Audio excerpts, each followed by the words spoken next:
Formal letter.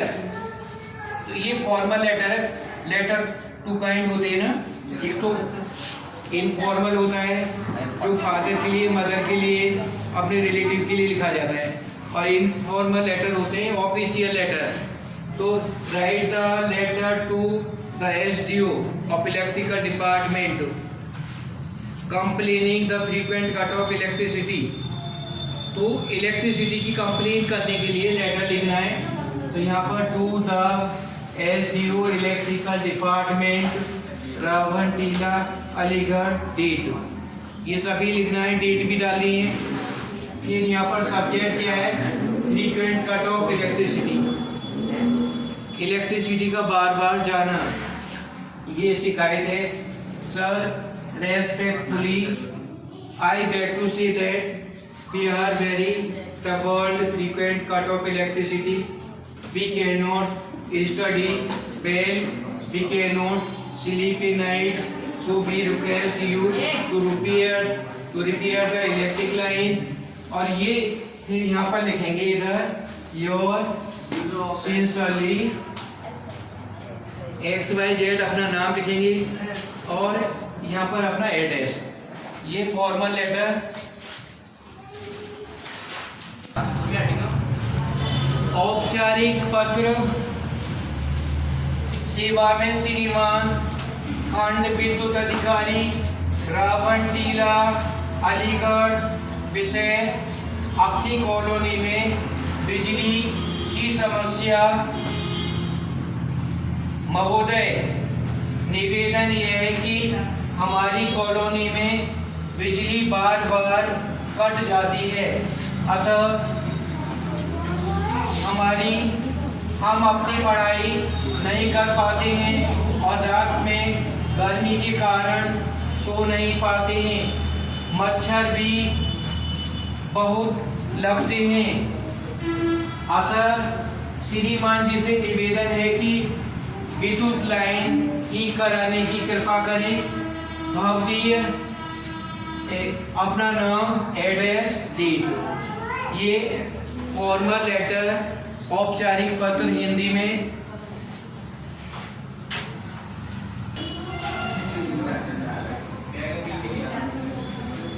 श्लोक आलस्य मनुष्याणाम शरीरस्थो महान रिपु नास्तु धम समो बंधु पुत्वायि नावसीदति। आलस के समान मनुष्य का कोई दुश्मन नहीं है। आलस शरीर का सबसे बड़ा दुश्मन है और परिश्रम सबसे श्रेष्ठ बंधु है। परिश्रम करने से आदमी हमेशा सफल होता है और आलस करने वाला कभी भी किसी भी काम में सफल नहीं होता है। तो ये श्लोक सभी को याद करना है। आलस्य ही मनुष्याणाम शरीरस्थो महान रिपो। आलस मनुष्य के शरीर का सबसे बड़ा शत्रु है। रिपु माने शत्रु। नाश धन मसो बंधु कुत्वा ये नाव सीधते। और परिश्रम मनुष्य का सबसे श्रेष्ठ बंधु है। परिश्रम से ही हमेशा कार्य सिद्ध होते हैं। बिना परिश्रम की कोई भी काम सिद्ध नहीं होता है। अब देखो पैराग्राफ सभी ध्यान से सुनो। When Lord Krishna was 6 or 7 years old, he was playing with his friends. There was a cruel and greedy woman who was passing from there, and the pitcher was on her head. A boy not deliberately threw the stool which cracked the pitcher. The woman was scolding very badly to all the boys she was cursing them, she was abusing, she was about to beat, and she was asking, who has broken my pitcher? Then Lord Krishna said, I have broken your pitcher. The cruel woman took him to Nand Baba and Yashoda, and she was crying very loudly. She was speaking, she was shouting. Then Nand Baba said, my son has broken the pitcher, I will give you pitcher. But she was not agree. She was telling the lie. She was saying, my pitcher was of gold. My pitcher was magician.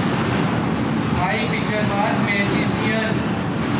It was enchantment. Then Nand Baba said, we will give you 5 pitchers. She was not agree. Nand Baba said, I will give you 1 golden pitcher. She was not agree. Then Nand Baba said, we will give you 5 golden pitchers. She was not agree. Then at last Nand Baba said, I will give you 10 golden pitchers. The greedy woman agreed to take 10 golden pitchers instead of his ordinary pitcher of mud. Then Lord Krishna said, bring the pitcher, I will see. Then Lord Krishna see the pitcher was quite well. It was repaired. Then Lord Krishna said, this is well, you take your pitcher. She said, my pitcher was magic pitcher. She was telling lie. She was telling lie. Her pitcher was not magic. Then Lord Krishna said, you whatever want it can change. Then she said, this pitcher make 5 golden rings. The pitcher there became light, and pitcher turned. The made 10 golden rings. She was very happy. She said, it also obey my sons. His son said, make the golden toy. The pitcher made golden toy. The greedy woman was very happy. She went into her home and she said, pitcher to make the 10 golden rings. There became the light, and 10 golden rings became. When she brought out, it became mud. The rings became mud. Then again she said to make the other golden things. Then it was not used. The pitcher was ordinary. Pitcher was not making any of the things. Then her husband said, whom you were shouting, you were crying, you were abusing, he is supreme God. He is Lord.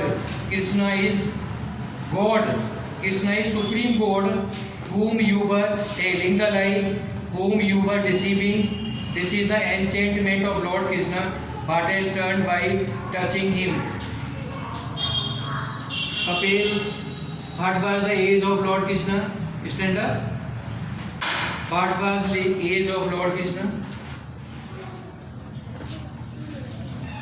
Yes? 6, 7. Very good. Sit down. Who broke the Abhishek? Who broke the pitcher? Golden ring. Who broke the pitcher?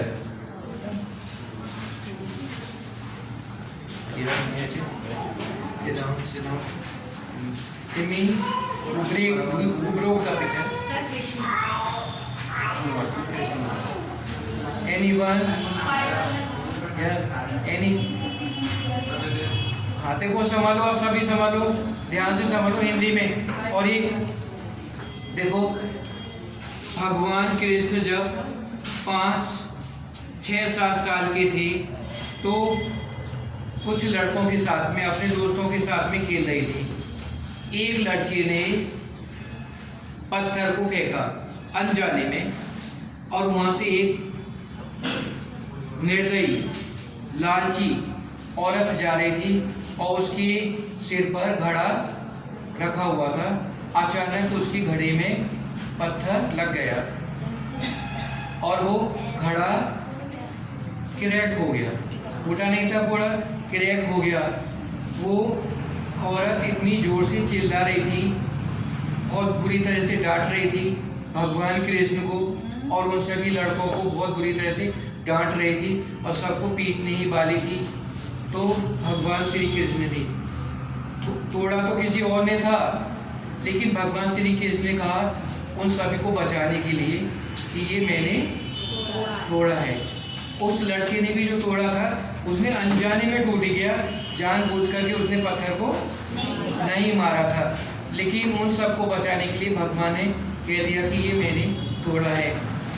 तो वो औरत बहुत ज़ोर से चिल्लाई और हाथ पकड़ करके भगवान कृष्ण को यशोदा और नंद बाबा के पास ले गई और उनसे शिकायत की और ज़ोर से चिल्ला रही थी। तो नंद बाबा ने कहा कि तुम्हारा घड़ा टूट गया है, हम इसके बदले में तुम्हें 2 घड़े दे देंगे, लेकिन हमारे बेटे को इस तरह से मत डांटो। वो लालची थी, झूठ बोल रही थी। उसने कहा कि मेरा तो घड़ा जादू का था और ये घड़ा मैं जो चाहती थी वो चीज़ बना देता था। तो नंद बाबा ने कहा कि चलो हम इसके बदले में तुम्हें सोने का ये घड़ा दे देते हैं। वो राजी नहीं हुई। नंद बाबा ने कहा कि हम इसके बदले में 5 सोने के घड़े दे देते हैं, तो भी राजी नहीं हुई। फिर नंद बाबा ने कहा कि इसके बदले में हम तुम्हें 10 घड़े सोने के दे रहे हैं, तो वो राजी हो गई। 10 घड़े सोने की सुनकर राजी हो गई।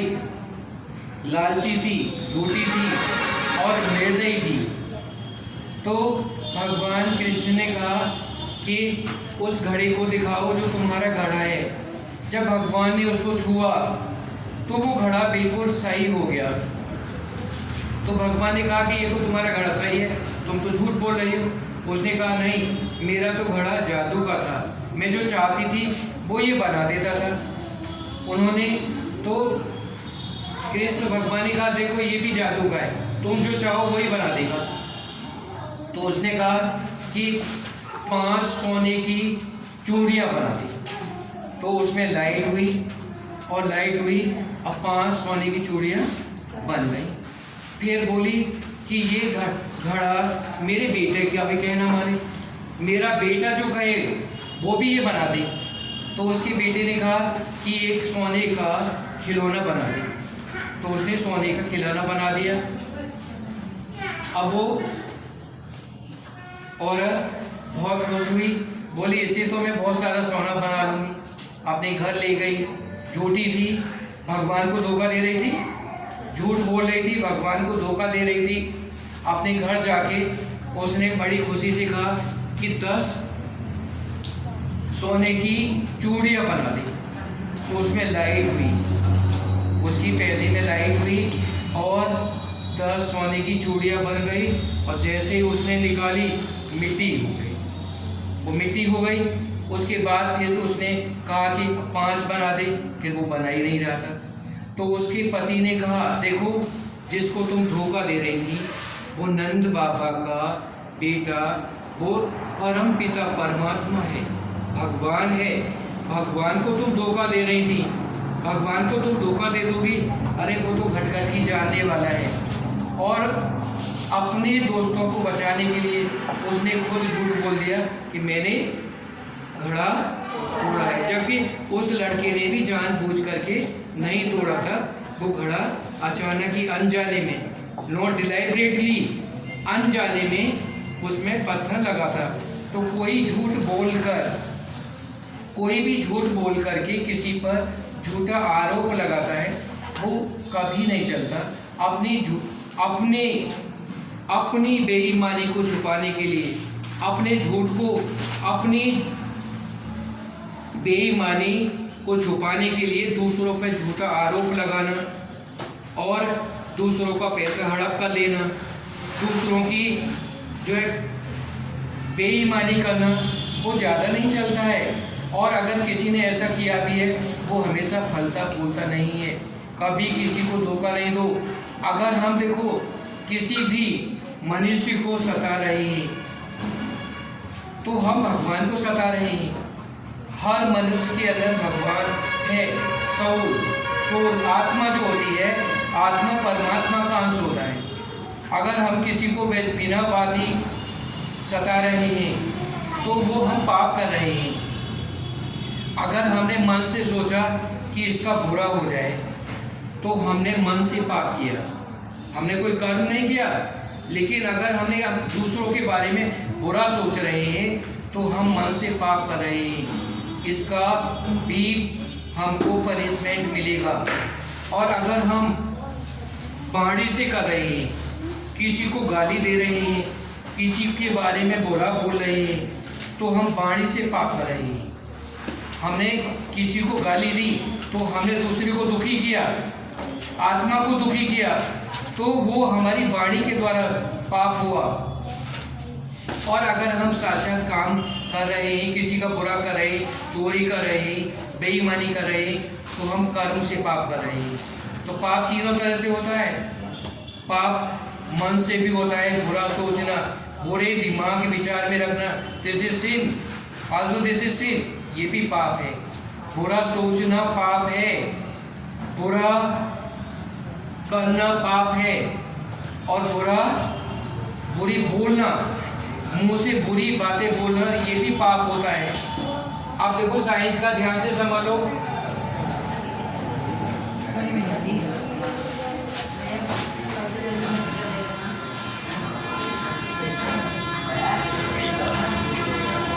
बातें नहीं किसी की,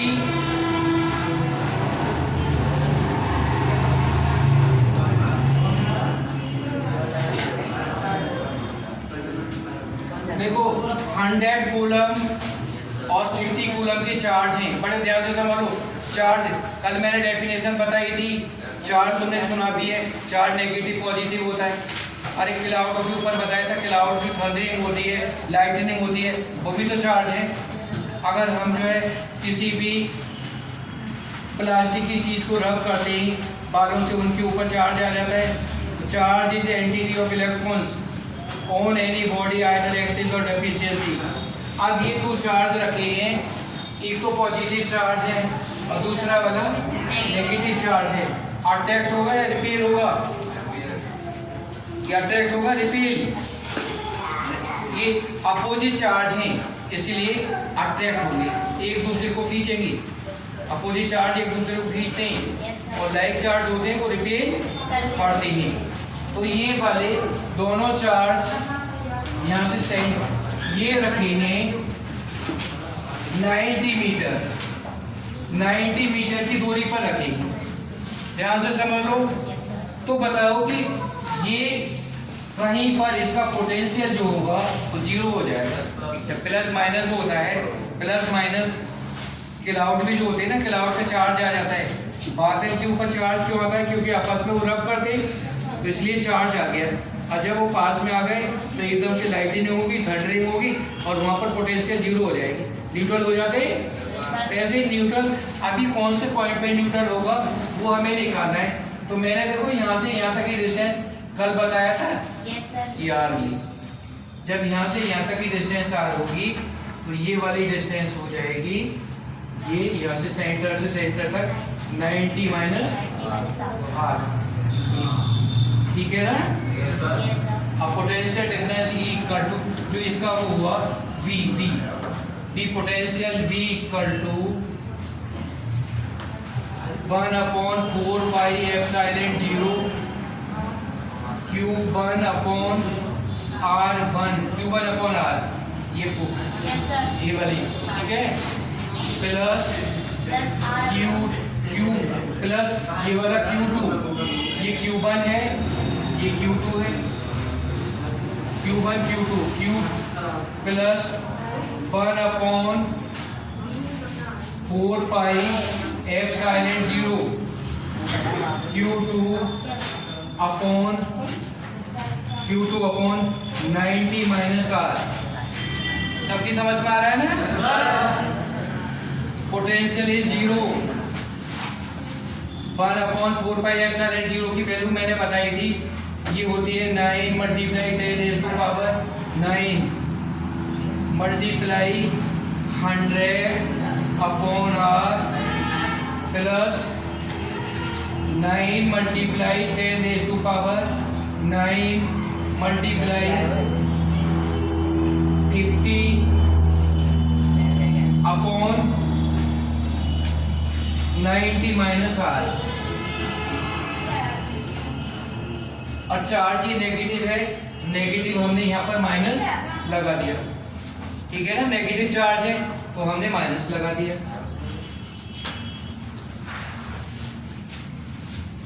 इसमें कॉमन ले लिया, 9 multiply 10 raise to power 9 0 equal to 9 multiply 10 raise to power 9 100 upon R minus ये प्लस माइनस माइनस हो जाएगा ना, माइनस 50 अपॉन 90 माइनस R। ये इधर डिवाइड हुआ 0, ऊपर से मिटा दूं,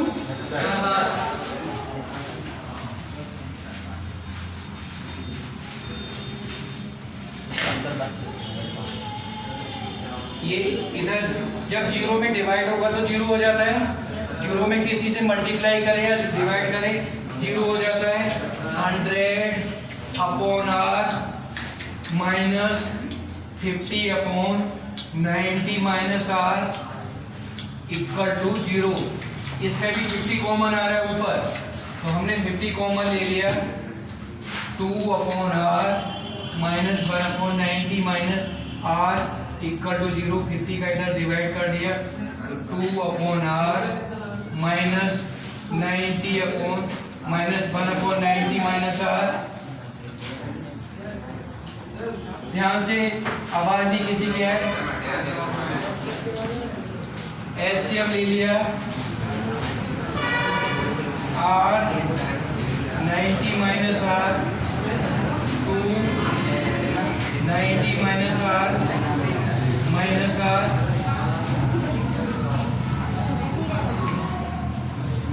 equal to 0।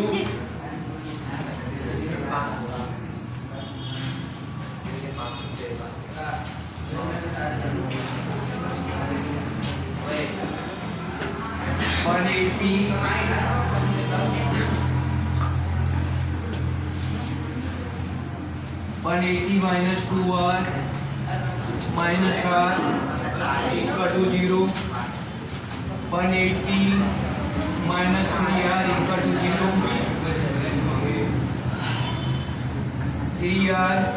3R equal to 180, R equal to 180 upon 3, R equal to 60 metre.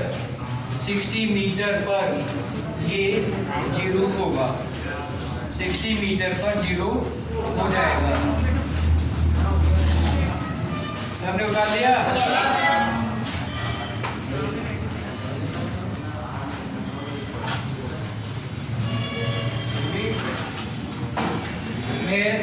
Math देखो ध्यान से समझो, मैथ का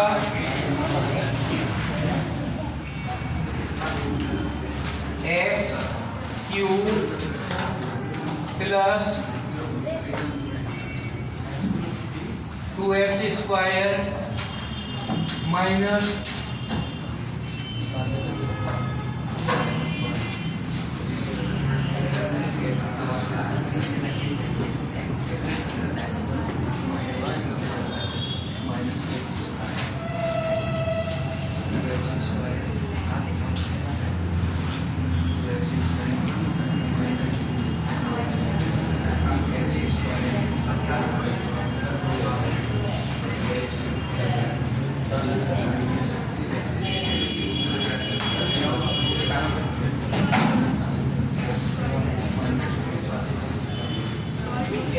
cube plus 2x square minus x minus 2।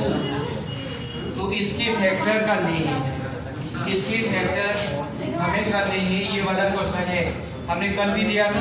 Yes sir. ये वाला जो नंबर है, इस नंबर के फैक्टर की 2 के फैक्टर हो गए 2, 1 मल्टीप्लाई 2 प्लस का 1 माइनस का भी 1 माइनस का भी 2। 1 प्लस का भी हो सकता है, माइनस का भी हो सकता है। ये लगा दिया, 0 आ जाए तो पहला फैक्टर आ गया। कल वाले सब हो गए, कल वाले ऐसे ही तो थी, मैं इसे बता देता हूँ, ध्यान से समझो। अब हमने लिया x की वैल्यू ले ली 1, x की वैल्यू 1 ली, 1 मैंने लगाया तो 1 प्लस 2 माइनस 1 माइनस 2 3 माइनस 3 आगे 0, ये 0 आ गया तो इसका फैक्टर हो गया x equal to 1, x minus 1 equal to 0, ये फैक्टर है। अब हमने इसे डिवाइड किया, x minus 1 x cube plus 2x square minus x minus 2, x square बढ़ जा रहा है, x cube minus x square minus plus cancel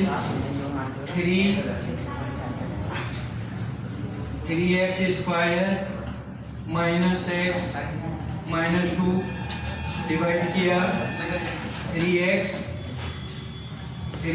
square minus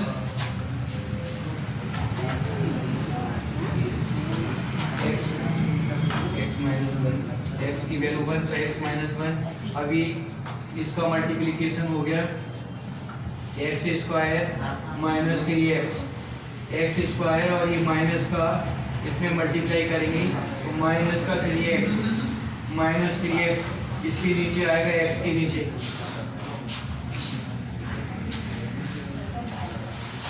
two x square और ये प्लस 2x माइनस 2। अब इसमें डिवाइड होगा 2x square minus 2x divide minus plus हो गया, ये डिवाइड से कट गया, 2x माइनस 2 डिवाइड इससे होगा प्लस 2 से divide 2x minus 2 x square plus 2x plus 2।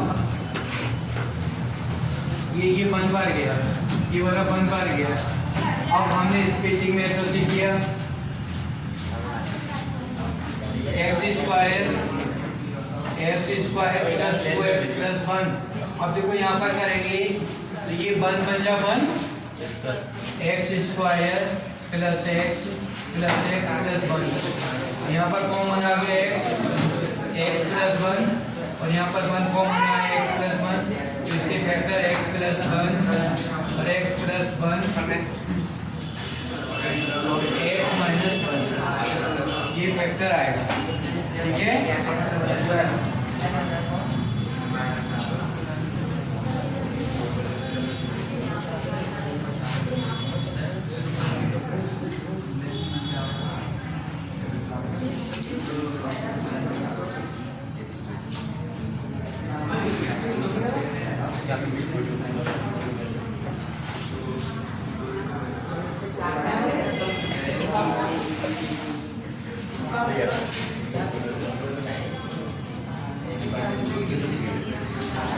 आबादी किसी भी देखो इंटीजर, ये इंटीजर का सम है,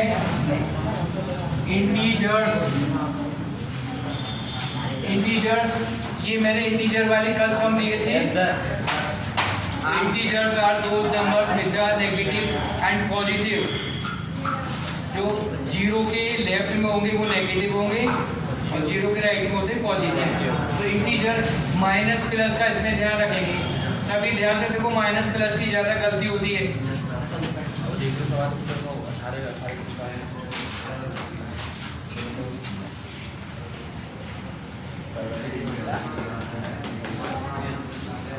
सिक्स प्लस माइनस का माइनस होगा,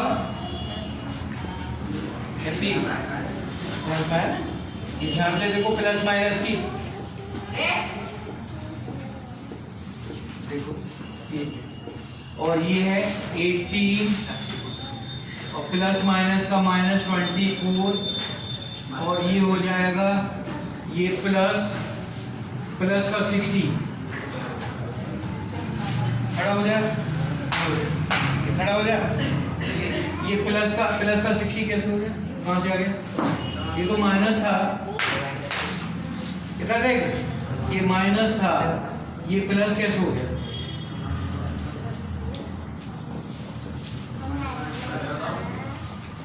हाँ यस, ये माइनस का मल्टीप्लाई हो गया तो प्लस हो गया। अब देखो हमने प्लस के देखी, ये 3 है ना, ये यहाँ पर प्लस वाले 3 आ रहे ना, माइनस वाले 2 आ रहे। ये कैलकुलेशन माइनस प्लस की हर एक में आ जाती है, चाहे तो डिवाइड करो किसी में भी करो, ये आ जाती है। ध्यान से इसमें साइन का बहुत ध्यान रखना है। अब इनको हमने प्लस वालों को ऐड कर लिया, तो इसको ही प्लस 24 84 हो गया माइनस का, 84 प्लस का हो गया और माइनस का हो गया 36। सबकी समझ में आ रहा है ना? मोनिका आ रहा है ना? जी देखो, अब इसमें से माइनस कर दो, तो माइनस किया 40 में से 6 माइनस किया 8 बचा, यहाँ 7 हो गया, 7 में से 3 माइनस 48 आंसर आ गया। तो ये इस तरह के सम है ना, बहुत इंपॉर्टेंट है, ये एग्जाम में आएंगे, हर बच्चे को आनी चाहिए।